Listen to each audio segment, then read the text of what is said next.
Rowan was a talented runner, but he always believed there was plenty of time to train, compete, and succeed. "I'll start tomorrow," he often told himself, postponing practice sessions and ignoring opportunities. One day, his coach signed him up for a prestigious marathon. "This is your chance," the coach said, "but remember, the clock won't wait for you." Rowan trained half-heartedly, thinking there was still time. On race day, he started strong but soon fell behind. His legs ached and his breath grew heavy. As he neared the finish line, he realized he didn't have enough time left. The race was over.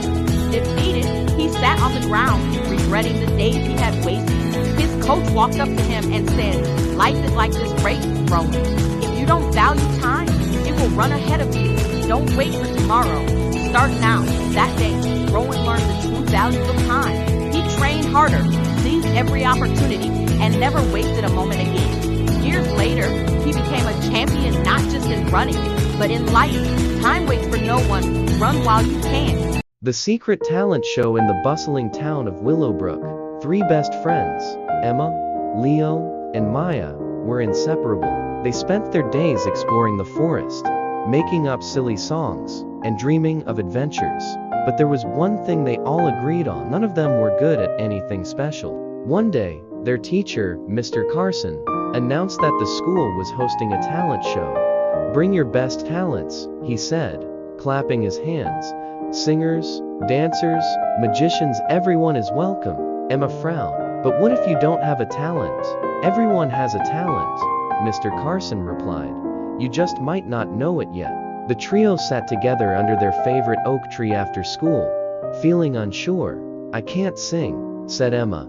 "I sound like a squeaky door." "I'm terrible at dancing," Leo said, pretending to trip over his own feet. "And I'm not good at anything exciting," Maya added. "I've tried magic tricks, but I just end up dropping the cards," they sighed. How could they join the talent show with no talents? Just then, a strong wind blew through the forest, scattering leaves everywhere. A single leaf landed on Emma's head, making her laugh. "Nice hat," Maya giggled. Emma picked up the leaf and twirled it in her fingers. "Maybe we don't need to have flashy talents. What if we just try something fun?" The friends thought for a moment and then grinned. For the next few days, they secretly practiced in Maya's backyard. They borrowed colorful scarves, old boxes, and even Emma's little brother's toy trumpet. It wasn't perfect, but it was theirs, and it made them laugh so much their sides hurt. Finally, the night of the talent show arrived. The auditorium was packed with families and students. Performers went on stage one by one: singers, gymnasts. When it was their turn, Emma, Leo, and Maya felt nervous, but they stepped onto the stage anyway. The curtain rose, revealing a cardboard box painted like a treasure chest. Emma popped out wearing a pirate hat, pretending to steer a ship. "Ahoy, mateys," she called in a dramatic voice, making the audience chuckle. Leo appeared next, juggling scarves like waves in a storm. "A storm ahead," he shouted, tossing the scarves higher and higher. Finally, Maya emerged from the treasure chest, blowing the toy trumpet triumphantly. She held up a glitter-covered map they had made, pointing dramatically to an X. "We found the treasure." The audience burst into laughter and applause. Their act wasn't polished or perfect, but it was funny, creative, and full of heart. After the show, Mr. Carson came over, clapping his hands. "What a performance," he said. "You three are natural storytellers." "Storytellers?" Emma asked. "Yes. You turned ordinary things into an adventure." "That's a wonderful talent." The friends looked at each other, beaming. They had discovered their hidden talent, creating stories that made people smile. From then on, they spent their days crafting more silly adventures, knowing they truly had something special. The town of Tinkerers in the colorful town of Tinkerville. Everyone had a special skill. Some were great bakers, some built marvelous inventions, and others painted murals that brightened the streets. But Max, a quiet and thoughtful boy, didn't know what he was good at. "I've tried baking," Max sighed to his friend Rosie as they walked to the town square. "My cookies turned into rocks, and when I tried inventing, my robot caught fire." Rosie laughed. "Maybe you just haven't found your thing yet," "Don't worry, Max, the Festival of Talents is coming up. That's the perfect time to try new things."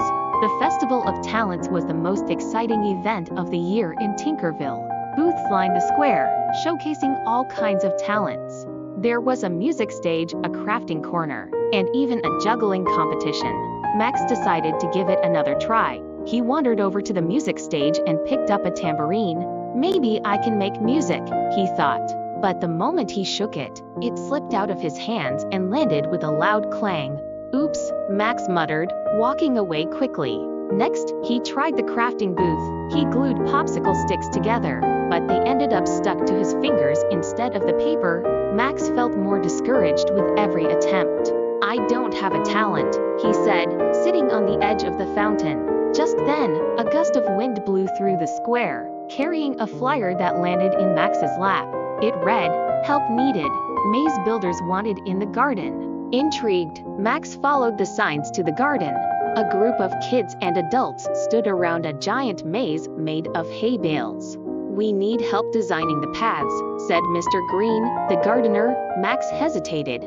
"I've never built a maze before." "Well," Mr. Green said with a smile, "why not give it a try?" Max picked up some chalk and started sketching paths on the ground, thinking about all the mazes he had solved in puzzle books. He carefully planned twists, turns, and dead ends, imagining how someone would feel walking through it. "Maybe a left turn here," he said, "and a little loop there." As Max worked, the maze began to take shape.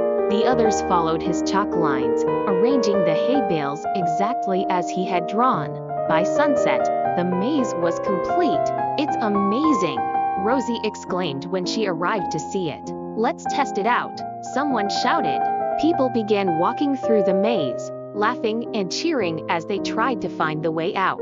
It was tricky but fun, just as Max had planned. "You've got a real talent for designing mazes," Mr. Green said, patting Max on the back. Max's eyes lit up. "I guess I do." From that day on, Max became the official maze maker of Tinkerville, creating puzzles that brought joy and adventure to the whole town. And he learned that sometimes, your talent isn't something obvious, it's something that comes to life when you're having fun.